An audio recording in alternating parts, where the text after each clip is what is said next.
Thanks for staying with us. 3 people, including 2 school children, have been crushed to death by a bus trailer in Harare's high-density suburb of Glenora, Zimbabwe. The police spokesman, Paul Nyati, says the bus was moving along a road in Glenora near Farai Bar, where the trailer suddenly moved up the hook and hit 2 pupils who were going to school and a male. One child and the man died on the spot, while the other child died at a local hospital. And the Jewish school on a Tunisian island has been attacked as violent anti-government protests raged elsewhere in the North African country. Petrol bombs were thrown at the school in the tourist resort island of Djerba and caused some damage, but there were no injuries. According to the locals, the assailants had exploited the fact that there was a reduced security presence as police was busy elsewhere combating anti-government protests around the country. Violent clashes raged in some 20 Tunisian cities as people protested against rising prices and new taxes imposed by government on New Year Day. And there are allegations that soldiers in Ivory Coast's second-largest city looted weapons from the base of an elite military unit overnight before setting it on fire. Leaders of the faction say the soldiers who were involved in a series of mutinies last year accused the elite unit, the CCDO, of spying on them. Late on Tuesday, residents of Bouake complained of sporadic gunfire between rival factions. There are no immediate reports of casualties yet. 2 of the faction's leaders, who asked not to be named, told local media that they had looted weapons stockpiles. The outbreak of renewed violence follows days of tensions in Bouake between participants in last year's mutinies and members of an elite military unit known as the CCDO. At least 1 person died in the wake of clashes there on Friday. Now, a social enterprise Internet of Elephants is creating interactive games and mobile apps to change how people relate to wildlife. One called Safari Central allows users to interact and even take pictures with and of augmented reality versions of actual animals in the player's own environment. Conservationists have developed an application to promote the interaction between humans and wildlife. The app is called Safari Central. It was created by social enterprise Internet of Elephants, IOE, whose plan is to make conservation fun for anyone. Safari Central allows people to interact with augmented reality versions of various animals in the user's own environment. It's an app that allows users to connect to animals in the wild, and we do this using augmented reality. So we have digital versions of animals that are living currently in the wild, and people can take photos with them and share them with their friends, and in the process get to know a little bit more about the species that we have included in our game at the moment. Other animals on the app are an elephant, a grizzly bear, a jaguar, a black rhino, and Madagascan lemur. We chose the animals because we wanted to have a good mix of iconic species that everyone recognizes, and also a few animals like the pangolin, which many people might not be familiar with, but are also at risk.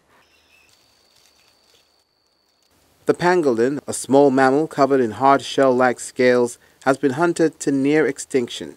Found in Africa and Asia, their scales are used in traditional remedies for ailments such as asthma, rheumatism, and arthritis. They're also hunted for their meat. Researcher Wendy Paniano seems to think it's because of the animal's personality. She's a really cool pangolin. She's shy, but once you introduce yourself slowly and you work with her and you follow her, she comes out of her shell quite nicely. And she doesn't have a family that I know of yet, but hopefully in the near future she will. The information gathered by Paniano and other researchers, like what they do at night and during the day, goes into the app. Stories about the animals are part of the experience, and developers are able to track how many users click on the information tabs to learn more. Research shows that 50% of the world's wildlife has been lost in the past 40 years. The IOE wants to get millions of people to the facts and contribute in their own way towards reversing the damage. And as more Cameroonians flee their country in search of refuge in Nigeria, the United Nations High Commission for Refugees and the Benue State government have given assurances that they will be well catered for.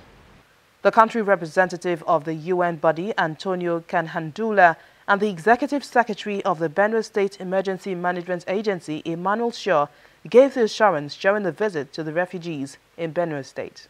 The sojourn through this road shows that the commuters, who are representatives of the United Nations High Commission for Refugees and officials of the Benue State government, are up to something important.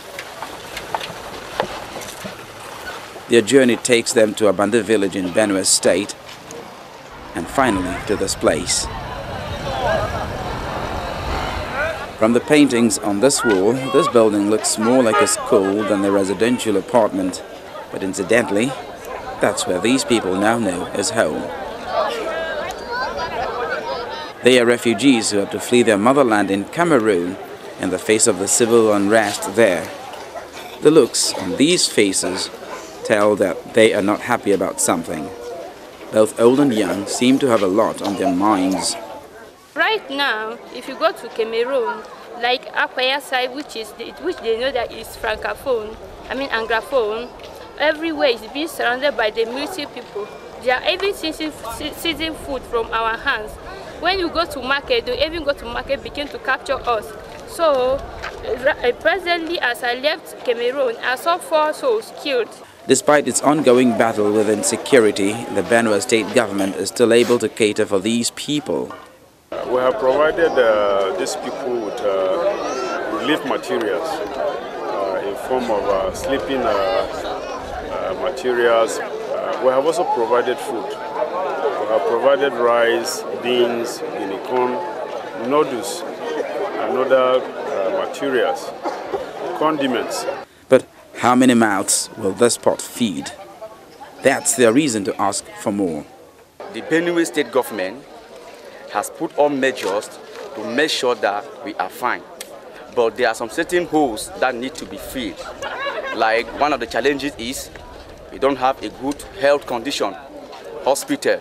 We have a good hospital here. You may look around, there's no good hospital. We don't have good drinking water. We drink streams. There are promises from the United Nations High Commission for Refugees. Intend to mobilize as soon as possible because the crisis is not only in Benue but it's also in Cross River. We would like to probably establish a presence near where the refugees are, that is in Benue and in Cross River. And that is something we intend to do already this month. Well, the promises may be enough to lull this child to sleep for now. But he'll need more than just words by the time he wakes up. Well, that's it on today's program. Thank you for watching. I am Bisi Adebayo.